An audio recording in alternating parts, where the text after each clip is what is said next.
Time is the unseen force that leads all things to their conclusions. Despite our best efforts to oppose it, we, like Ozymandias in the sands, are destined to fail. What of our aspirations to merely preserve the memory of what has been?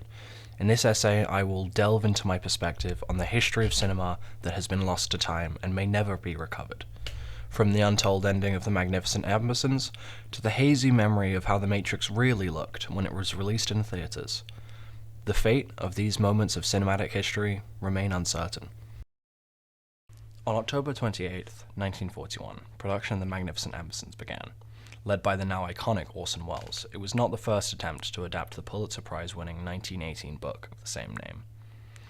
But with the recent commercial failure of Citizen Kane, and the subsequent falling out between Welles and RKO Pictures, Welles would not be returning to set with nearly the creative sway he'd come accustomed to during the production of Citizen Kane.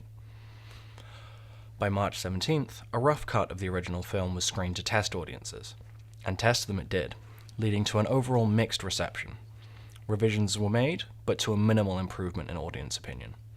While ideally more tinkering would have taken place, Welles was obliged to leave for Brazil on his similarly doomed project It's All True, as part of the Good Neighbor program that had been set up by Franklin Roosevelt in 1933. Welles had been especially asked for by Nelson Rockefeller, who was at the time on the board of directors at RKO, who then went on to seize the opportunity to completely reshoot the ending of the film to better align with the book's mood, and lopped off a whopping 40 minutes off of the original runtime. Welles was gutted by the changes that were made against his will, saying, "RKO absolutely betrayed me, and never gave me a shot at it," going on to say, "I was absolutely certain of its value, much more than that of Kane."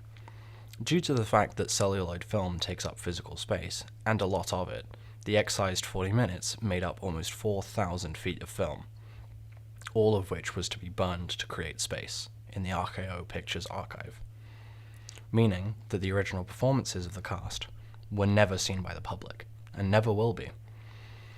And while the intended ending exists still within Welles' screenplay and a speculated test print that was allegedly sent to Welles' home but has never been found, there have been a handful of restoration efforts, including an animated reconstruction, but no project to date has been successful.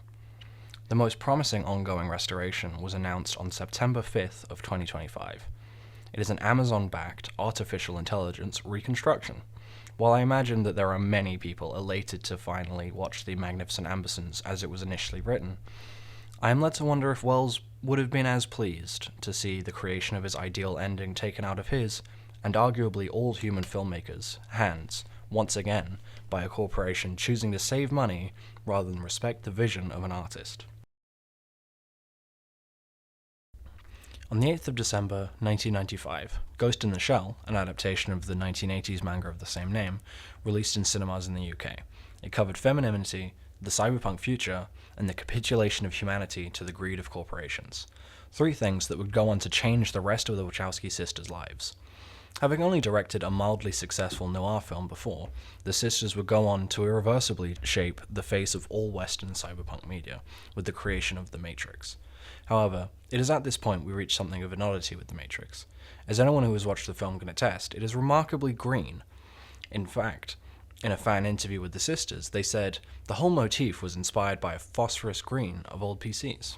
But depending on where you watch the film, you may have a different experience of the shade of green that they are referring to, as the color grade between the DVD, the cinema release, and the Blu-ray are significantly different.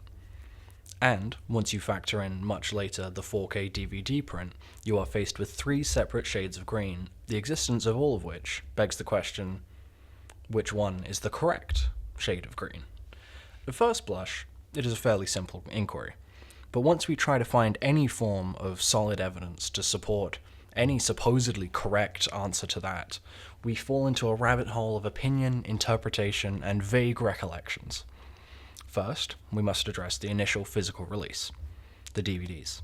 The art director of the original Xbox game Enter the Matrix, Robert Nessler, recalls a conversation with Owen Patterson, the Matrix production designer. Patterson explained to us that he never felt the DVDs got it right. The method for shifting colors in the film was called color timing, and it was a manual/analog process. For whatever reason, when the DVDs were made, that quality was not matched exactly. These inaccuracies, were then addressed in the 4K DVD release much later. Jan Yarborough allegedly stated that he wanted it to be even more accurate than the original, which is a statement that seems inconspicuous on its face, but upon closer inspection means nothing at all. What of the original? Surely, with so many people attempting to recreate the same thing, there must be a definable aim for us. As it turns out, everyone mentioned so far likely saw distinct grades of the film, due to the fact that Warner Bros. Has many different distribution centers, and at the time these centers did not have a standardized photochemical process for preparing reels for screening. Processes which, when performed, are liable to slightly alter the way that the color of the film looks when projected onto the screen. Furthermore, even if you were able to procure a copy of the reel that was shown in 1999, due to the several decades that have passed since then, the film will likely have faded.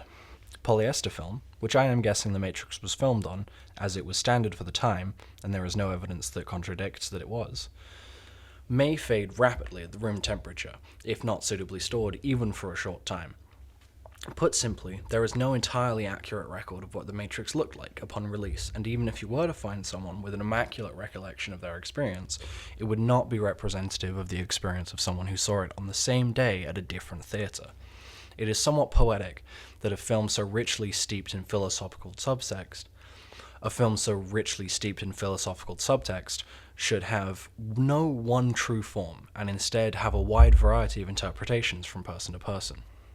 While it is reasonable to see these pieces of cinema history, scattered to the winds of times, as just one of many such elements of trivia that slip away from us every second, I believe that these things deserve their reverence, as two exceptionally rare instances of a loss that we're able to feel the absence of. While I do not necessarily think these should be pried from the hands of time, through endless reconstruction or reinterpretation, until we find a facsimile of a vaguely remembered anecdote of what the creator wanted, I believe that we should see losses like these as the idols of everything we've lost, but not had a clear sense that there was anything to begin with.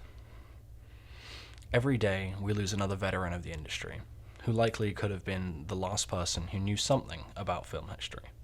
I see these silhouettes of lost knowledge not as tragedies to be mourned, but a celebration of the impermanence of art. All those moments will be lost in time, like tears